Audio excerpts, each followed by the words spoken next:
Hello दोस्तों, कैसे हो आप सभी। तो आज स्टार्ट करने जा रहे हैं हम अपना new lesson mechanical property of solid. अब आपके मन में क्वेश्चन आ रहा होगा कि सर अभी तो आप लाइव में हमें करवा रहे थे यूनिट एंड मेजरमेंट और आपने ये कहां से लंबा छलांग लगा लिया मैकेनिकल प्रॉपर्टी ऑफ सॉलिड्स का।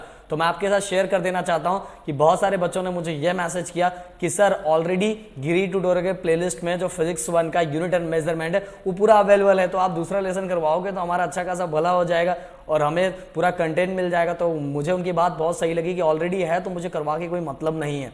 ओके, अगर मैं आगे बढ़ूंगा तो पूरा लेसन कंप्लीट होता, मैं बाकी टॉपिक भी करवा सकता हूं, इसीलिए मैं स्टार्ट कर रहा हूं मैकेनिकल प्रॉपर्टी ऑफ सॉलिड। और एक और क्वेश्चन अब आपके मन में आ सकता है कि मैकेनिकल प्रॉपर्टी ऑफ सॉलिड इतना लंबा छलांग कैसे लगा लिया सर। तो मैं आपको बताऊंगा कि बहुत सारे कॉलेजेस में यूनिट एंड मेजरमेंट के बाद मैकेनिकल प्रॉपर्टी ऑफ सॉलिड्स ये लेसन करवाया जाएगा, तो मतलब उनके एग्जाम में आने वाला है। अगर आपके कॉलेजेस या कॉलेजेस में कोई और लेसन आने वाला होगा तो मुझे कमेंट्स करके बता देना, मैं वो लेसन भी स्टार्ट कर दूंगा। अगर आपका प्यार और सपोर्ट मिलता रहा अच्छा खासा तो पूरे के पूरे टॉपिक को हम कंप्लीट कर देंगे। ओके, तो वीडियो स्टार्ट करने से पहले अगर आपको हमारा वीडियो पसंद आ रहा है, हमारा ये पढ़ाने का तरीका आपको पसंद आ रहा होगा तो प्लीज वीडियो को लाइक करना, चैनल को सब्सक्राइब करना एंड दोस्तों के साथ जरूर शेयर करना और उनको बोलना कि 3 लोगों को बस शेयर करना और उनको भी बोलना 3 को और शेयर करना। ओके, तो स्टार्ट करते हैं mechanical property of solids. So mechanical property of solids में जो फर्स्ट हमारा टॉपिक है वो टॉपिक है हमारा कि डिफॉर्मेशन। डिफॉर्मेशन मींस क्या होता है? डिफॉर्म होना। डिफॉर्म होना, डिफॉर्म मतलब चेंज होना। और किस में चेंज होना? शेप और साइज में चेंज होना। और कैसे चेंज होना? जब हम फोर्स अप्लाई करते हैं, हम किसी भी ऑब्जेक्ट पे, किसी भी बॉडी पे हम जब फोर्स अप्लाई करते हैं तो उसका शेप और साइज अगर चेंज हो जा रहा है या तो दोनों में से कोई एक भी चेंज हो जा रहा है तो हम बोल सकते हैं, हम उस पर उंगली उठा सकते हैं कि भाई अब क्या हो गया? डिफॉर्म हो गए हो। क्या हो गया? डिफॉर्म हो गए। तो deformation is the change in a shape और साइज और both of a body due to an external applied force. जब भी हम किसी भी ऑब्जेक्ट के ऊपर फोर्स अप्लाई करेंगे और फोर्स अप्लाई करने के बाद उसका शेप और साइज दोनों या दोनों में से एक कुछ भी चेंज हो जा रहा है तो हम बोलेंगे कि वो क्या हो गया? डिफॉर्म हो गया है। क्या हो गया? वो डिफॉर्म हो गया है। सो हम यहां एक वीडियो, एक मिनट, एक प्यारा सा मैं आपको वीडियो दिखा देता हूं। देखो आपको दिखाई दे रहा होगा, देखो इस पे फोर्स अप्लाई किया, फोर्स अप्लाई करने का इसका तो सब कुछ चेंज हो गया, शेप और साइज चेंज हो गया। तो हम बोल सकते हैं कि ये क्या हो गया? डिफॉर्म हो गया। क्या हो गया? डिफॉर्म, पूरी तरह से डिफॉर्म हो गया। तो घर पे आप भी ट्राई कर सकते हो, आप भी किसी को भी डिफॉर्म कर सकते हो। अब मैं दूसरा और दिखाऊंगा। जनरली हमारे घर में हमारी मम्मी एक और डिफॉर्मेशन करती है डेली। अगर जिसको लगे तो प्लीज कमेंट्स में करके बताना कि आप भी करते हो क्या ये डिफॉर्मेशन। ये आया आपके सामने नेक्स्ट डिफॉर्मेशन, जिसमें शेप और साइज पूरी तरह से चेंज हो जाता है। तो आप जब भी मैं इसे फोर्स अप्लाई करूंगा तो क्या हो जाएगा? इसके शेप और साइज में पूरी तरह से चेंजेस आ जाएगा। अब बढ़ते हैं हम आगे की तरफ, जो है हमारा इलास्टिसिटी। इलास्टिक वर्ड से समझ में आ जाता है कि अगर हम ऑब्जेक्ट पे मैंने फोर्स अप्लाई किया, ओके ठीक है, फोर्स अप्लाई करते ही उसका शेप और साइज चेंज हो गया, पर जैसे ही मैंने फोर्स को वापस निकाल लिया, रिमूव कर लिया, फिर से वो अपने ओरिजिनल शेप और साइज में आ गया, तो हम बोल सकते हैं कि उस मटेरियल के अंदर इलास्टिसिटी है। क्या है? उस मटेरियल के अंदर इलास्टिसिटी है। यही प्रॉपर्टी है कि जब भी है when we apply force on any object, उसके शेप और साइज में चेंजेस आ गया। और when we remove a force, जब भी फोर्स को रिमूव करूंगा, it regain its original shape और साइज, वो अपने ओरिजिनल शेप और साइज में फिर से रिगेन हो जा रहा है। इसी को हम बोलेंगे इलास्टिसिटी। तो देखते हैं हम, elasticity is the property of body to regain its original shape and size after the removal of deforming force। जैसे ही मैंने फोर्स को रिमूव कर दिया वैसे वो अपने ओरिजिनल शेप और साइज में आ गया। चलो आपको मेरे भरोसा नहीं है पर जो बॉडी शॉडी बनाता होगा उसको दिखाई देगा। ये देखो, ये बैंड जो है, ये बैंड यूज कर, रजिस्टर्ड बैंड बोलते हैं इसको। जब बैंड हम को घिसते हैं, जब बैंड को घिसते हैं तो देखो इसके साइज, शेप और साइज चेंज हो रहा है। बट जैसे ही मैं इस पे जो फोर्स को रिमूव कर देता हूं फिर से ये अपने ओरिजिनल शेप और साइज में आ जाएगा। तो आपको एक पता चलेगा, अच्छा सा मैंने दिखा दिया, लाइव एग्जांपल दिखा दिया इलास्टिसिटी का। अब बढ़ते हैं नेक्स्ट की तरफ, जो हमारा स्ट्रेस। किसको किसको स्ट्रेस आता है बताओ मुझे। आपको भी स्ट्रेस आता होगा, मुझे भी आता है। मुझे आप दे सकते हो स्ट्रेस। मुझे आप वीडियो, अगर आपको वीडियो ज़्यादा पसंद आएगा तो मुझे स्ट्रेस ज़्यादा आएगा। क्यों स्ट्रेस ज़्यादा आएगा? क्योंकि मुझे आपको वीडियो ज़्यादा पहुंचाना रहेगा। क्योंकि आप मुझे जितना प्यार करोगे उतना स्ट्रेस मेरा बढ़ेगा कि आप इतना प्यार कर रहे हो और मैं कुछ कर नहीं पा रहा हूँ। तो there are 3 types of stress जो आपके बुक में दिया हुआ है। टेंसाइल स्ट्रेस, दूसरा कंप्रेसिव स्ट्रेस एंड जो लास्ट है हमारा वो है हमारा shear stress. Okay, volume stress भी है, मैं बता दूंगा आपको। तो stress, force per unit area, बस इतना याद रख लो, इतना याद रखो कि अब उसको रीस्टोरिंग तो बोलेंगे क्योंकि ये वापस अपने regain shape, internal restoring force, restore मतलब वापस उसमें आ जाना, वापस अपने ओरिजिनल फॉर्म में आ जाना, इसलिए रीस्टोरिंग फोर्स बोलते हैं। रीस्टोरिंग फोर्स, रीस्टोर करना, बॉडी के अंदर रीस्टोरिंग फोर्स होना। तो इंटरनल रिस्टोर, बस फोर्स पर यूनिट एरिया याद रखो ना, स्ट्रेस अपने आप ही आ जाएगा। स्ट्रेस मतलब ही क्या होता है, स्ट्रेस को याद रखो कि स्ट्रेस का जो फॉर्मूला है वो फोर्स पर यूनिट एरिया है। तो फोर्स पर यूनिट एरिया, और कौन सा फोर्स, इंटरनल रिस्टोरिंग फोर्स, वापस ओरिजिनल फॉर्म में आ रहा है। ऐसा जो फोर्स होता है बॉडी के अंदर वो हमारा इंटरनल रिस्टोरिंग फोर्स होता है। तो स्ट्रेस का जो फॉर्मूला F/A होता है, आप इसको इस तरह से भी डिफाइन कर सकते हो कि stress is define as it is a ratio of internal restoring force to area, या तो सिंपल दिया हुआ internal restoring force per unit area. अब F मतलब क्या है हमारा force, restoring force, A means क्या है, एरिया, और जो इसका यूनिट है न्यूटन पर मीटर स्क्वायर, या तो इसको पास्कल भी बोलते हैं क्योंकि प्रेशर अप्लाई कर रहे हैं, तो प्रेशर का भी यूनिट पास्कल होता है, इसका भी यूनिट पास्कल है। डायमेंशन सेम वही रहेगा, L⁻⁻⁻⁻, M⁻⁻⁻⁻, T⁻²। ऑलरेडी मैंने डायमेंशन करवाया हुआ है, प्रेशर का डायमेंशन करवाया हुआ, तो उसका भी डायमेंशन यही होगा। अब पहला टेंसाइल स्ट्रेस।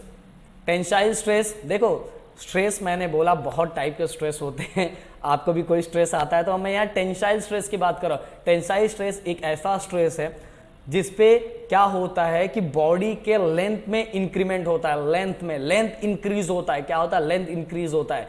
तो वही तो जो जहां भी किसी फोर्स के कारण उस बॉडी के लेंथ में इंक्रीमेंट हो रहा है, वैसे फोर्स को हम बोलेंगे, वैसे स्ट्रेस को बोलेंगे हम टेंसाइल स्ट्रेस। क्या बोलेंगे, टेंसाइल स्ट्रेस। तो stress produce by deforming force, और उसके कारण क्या हो रहा है, acting along the length of body और rod is called a tensile stress और लॉन्जिंग। मतलब ये किसके ऊपर, एक बॉडी, एक रॉड के ऊपर एक्ट हो रहा है, जिसके कारण देखो अभी मैं एक दिखा के बताता हूं। ये देखो अब यहां जस्ट समझ लो कि मैं इसके थ्रू फोर्स अप्लाई कर रहा हूं। फोर्स जैसे अप्लाई किया तो उसका लेंथ क्या हो गया, इंक्रीज हो गया।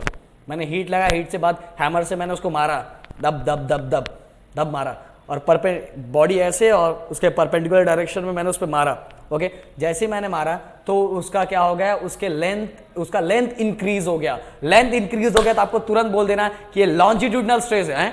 सर आप तो टेंसाइल स्ट्रेस लिखे हो। अरे दोस्तों, लॉन्जिट्यूडनल स्ट्रेस को ही टेंसाइल स्ट्रेस बोलते हैं। क्या बोलते हैं, टेंसाइल स्ट्रेस।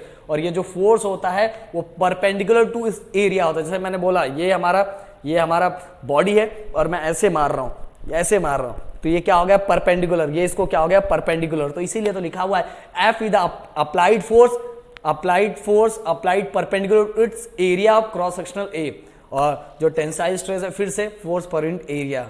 और इस फोर्स के कारण क्या हो रहा है, लेंथ में इंक्रीमेंट हो रहा है, लेंथ इंक्रीज हो रहा है। अब देखो आपको नीचे एक दिखाई दे रहा होगा, strain delta L upon L. ये देखो अभी हम स्ट्रेस पढ़ रहे हैं।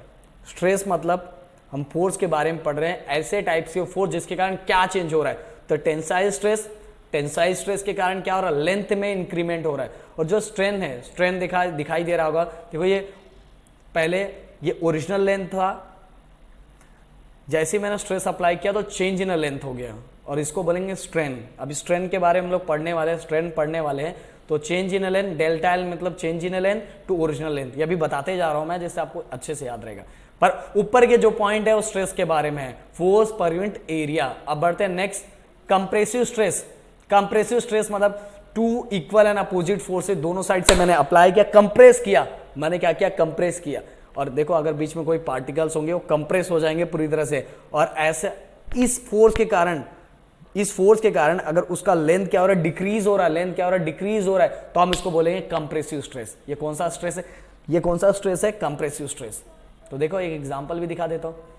ये आ गए आप, ये आ गया मैं, दोनों ने एक इक्वल एंड अपोजिट फोर्सेस लगाए, रिस्टोरिंग फोर्सेस लगाया, जिसके कारण क्या हो गया, दोनों के सेफ और साइज बोल रहा हूं, उसका लेंथ क्या हो गया, डिक्रीज हो गया। तो when the rod is pushed at two ends with the equal and opposite force, it result in a decrease in length. The restoring force per unit area is called a compressive stress.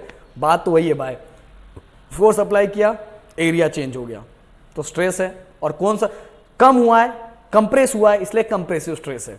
Formula सबके लिए stress का formula F/A ही होगा।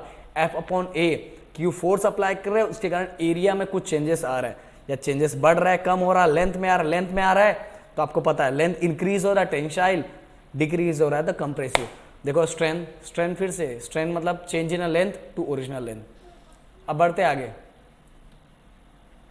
Sharing stress. हाँ, ये sharing stress पे ध्यान देने से पहले आप ये जो आपको अच्छा सा पिक्चर दिखाई दे रहा होगा, पिक्चर पे एकदम ध्यान दो। देखो अभी ये पिक्चर आपको दिखाई दे रहा है, इसके ऊपर मैं एक फोर्स अप्लाई करूंगा। जो फोर्स होगा ना, उस फोर्स को टेंजेंशियल फोर्स बोलेंगे। आप बोलेंगे टेंजेंशियल फोर्स, एक नया फोर्स आ गया सर। तो टेंजेंशियल फोर्स ऐसा फोर्स होता है जो इस ब्लॉक, जो भी आपको ब्लॉक दिखाई दे रहा है, इस ब्लॉक के टॉप और बॉटम पोजीशन पे हम लगा सकते हैं, या टॉप पे लगा सकते हैं या बॉटम पे लगा सकते हैं, जैसे भी हमें जहां भी चेंज करना है। अगर मैं टॉप पे लगाऊंगा तो देखो क्या चेंज हो रहा है, जैसे ही मैंने टॉप पे लगाया ऊपर वाला जो पार्ट होता है वो आगे की तरफ चला गया। कहने का मतलब दोस्तों, इसके साइज में चेंज नहीं हुआ। साइज मतलब अगर मैं इसका लेंथ काउंट करूंगा तो ये जो लेंथ होगा वो 10 मीटर का 10 मीटर का 10 मीटर ऐसा समझ के चलो भाई। अब यहाँ सीरियस मत लेना, मैं ऐसा समझा रहा हूँ। 10 मीटर ही रहेगा, मतलब उसके साइज में चेंजेस नहीं हो रहा है। हाँ, सेफ चेंज हो गया। पहले देखो कैसा था, अभी कैसा हो गया। तो एक ऐसा फोर्स जिस फोर्स को हम बोलेंगे टेंजेंशियल फोर्स। टेंजेंशियल फोर्स मतलब दोस्तों ब्लॉक के टॉप या बॉटम पे जो फोर्स लगाया जाता है उसको टेंजेंशियल फोर्स लगा। तो देखो मैंने टेंजेंशियल फोर्स लगाया, टेंजेंशियल फोर्स लगाने के कारण उसका एक लेयर जो था वो फिक्स था, एक लेयर फिक्स है, और दूसरे पे मैंने क्या लगाया, फोर्स अप्लाई किया और ये आगे की तरफ चला गया। बॉटम का पार्ट जो था फिक्स था। और ऐसा जो फोर्स होता है जिसके कारण एरिया चेंज हो जाता है उसको हम बोलेंगे, और ये दोनों को मिला के जो बनेगा स्ट्रेस, वो स्ट्रेस होगा मेरा शेयरिंग स्ट्रेस। लेंथ इंक्रीज हुआ, tensile stress. Okay, length decrease हुआ, compressive stress. Okay, tensile stress apply किया तो शेयरिंग स्ट्रेस। बस इतना याद रखो, लेंथ इंक्रीज हुआ टेंसाइल स्ट्रेस, लेंथ डिक्रीज हुआ कंप्रेसिव स्ट्रेस। टेंसाइल फोर्स लगाया तो मेरे लिए क्या होगा, शेयरिंग स्ट्रेस। तो फॉर्मूला तो वही है, टेंसाइल फोर्स मतलब भी होता है, फोर्स होता है, इसलिए force upon area.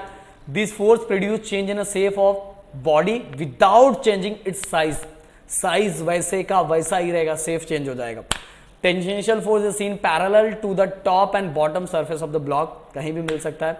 The restoring force per unit area developed due to the applied tangential force is called shearing stress और टेंजेंशियल स्ट्रेस। ओके, सो यही है हमारा T अपॉन एरिया। तो shearing stress equal to tangential force per unit area, बस इतना बोलूंगा। Shearing stress means tangential force per unit area. तो यहां दोस्तों आज मैं अपने फर्स्ट पार्ट को कंप्लीट करता हूं। अगर आपको ये हमारा पढ़ाने का तरीका पसंद आ रहा होगा तो प्लीज वीडियो को लाइक करना, चैनल को सब्सक्राइब करना और कमेंट्स में बताना कि आपको कौन सा लेसन मैं स्टार्ट करूं। प्लीज बताना, मुझे बताओगे तो मुझे पता चलेगा कि आपको किसकी जरूरत है। तो अगर आपको ज्यादा जरूरत होगा तो ये लेसन मैं फटाफट 2-3 दिन में ही कंप्लीट कर दूंगा। सो करते हैं यहाँ, बाय बाय। अगर आप पसंद आ रहा होगा तो आपके ऊपर है आगे। ओके, तो